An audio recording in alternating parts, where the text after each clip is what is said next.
Abundant wildlife, a strong economy and vibrant modern cities like Gaborone make Botswana one of the special countries to visit in Africa. For the past decade, Botswana has played host to the Toyota 1000 Desert Race, the premier event on the MSA Off-Road Championship calendar.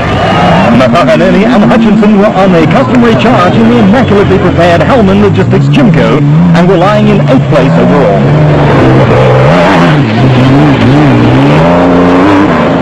Class D leaders Corbett and Moore maintained a steady pace in the Petronas Isuzu and were 5 places ahead of Castle Toyota rivals Shumi Van Buren and Barney Kotzer. The long hours of development by Alan MacDonald and his team seem to be paying off. Local businessmen Rashid and Faisal Noble were 10th in the Abe's Aceco, but had brothers Harrod and Lawrence Duplessis right on their tail in the Porsche-powered Chinable. Not far behind were Neil Woolridge and Kenny Skolthammer in the American-built Ford Ranger. Shumi Van Buren and Barney Kotzer were up next in the Castle Toyota Land Cruiser, 13th overall and 2nd in Class D. Reigning special vehicle co-drivers champion Bucks Carolyn and Henny Testega had a slow start in the Dakar Pajero and were lying in 14th place. Rally driver Paolo Piazza Musso and Scott Abraham in the Vacation Vans Jeep had moved up 15 places since the start and were hunting down the leaders.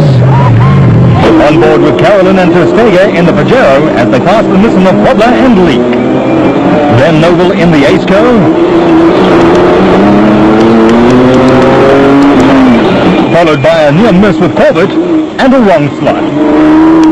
Only to find Chepek, who was also lost, back onto the route.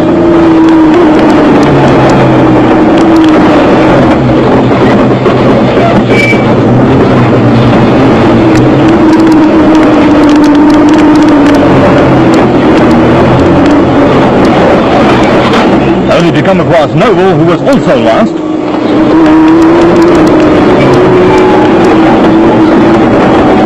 Finally, they find the route and slotting behind Podler and Leek in the Nissan, and Greg Harvey and Roystone in the Castle Jimco.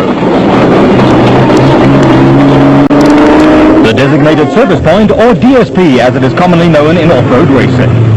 250 kilometers down and 250 to go on Saturday.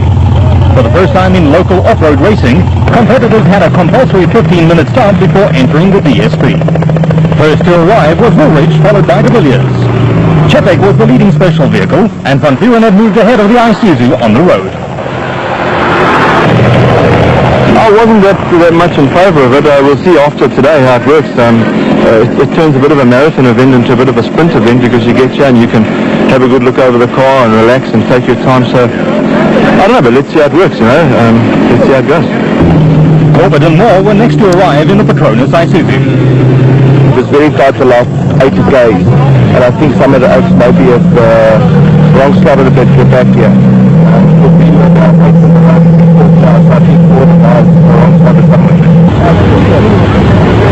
We got lost badly twice this morning. We started off in 7th, we got into the lead after about 100 k's, just to throw it away, and got badly lost. Right over a few trees, got a puncture, that took back another 6 minutes.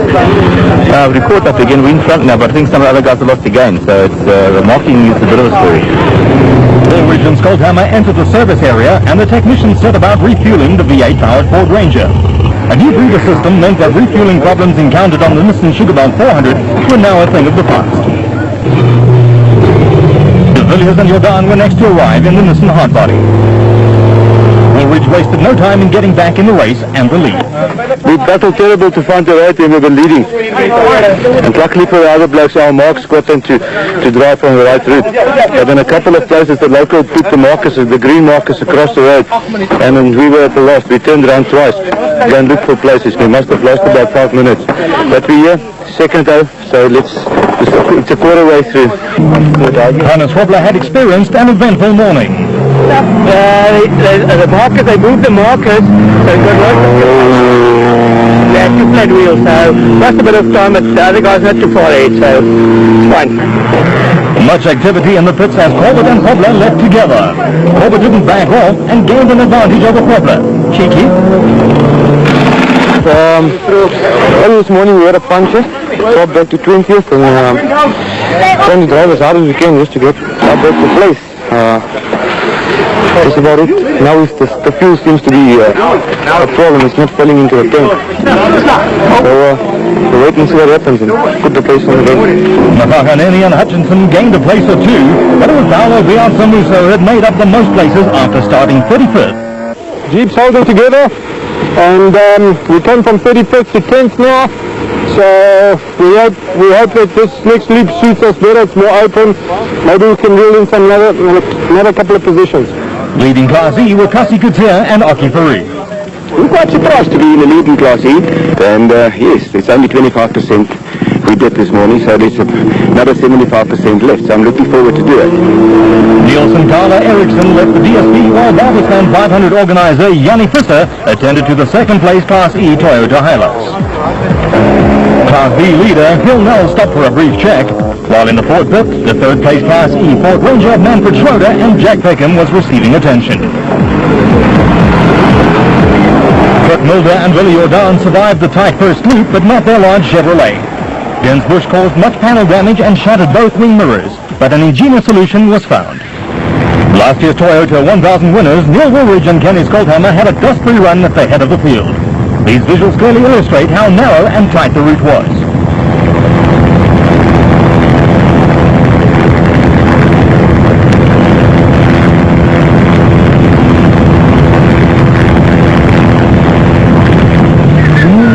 Second overall and leading the special vehicle category with the Chefex.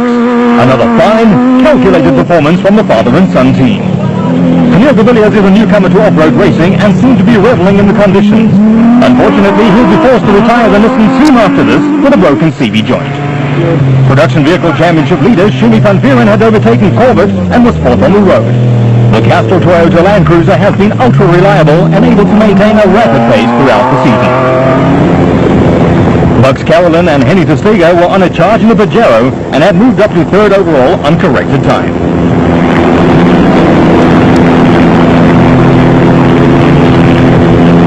Early race leader Greg Dowse was having a torrid time.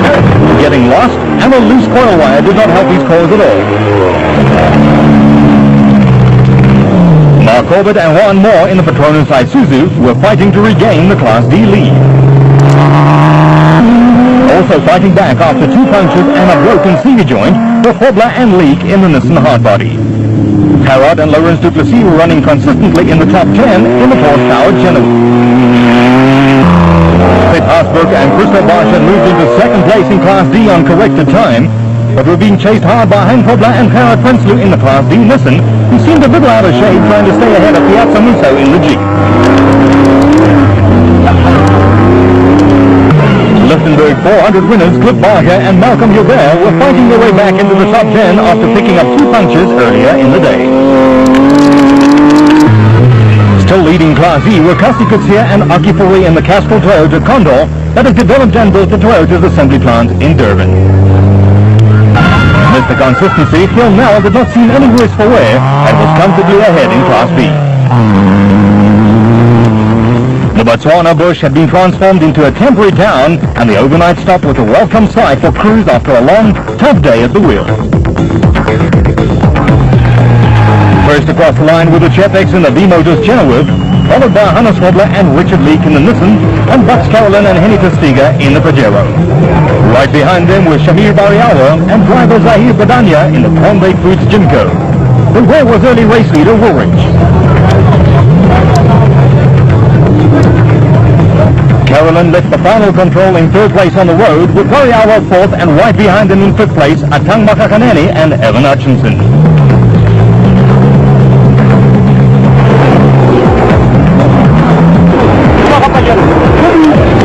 Finally, Woolridge and Skolthammer arrived in sixth place on the road.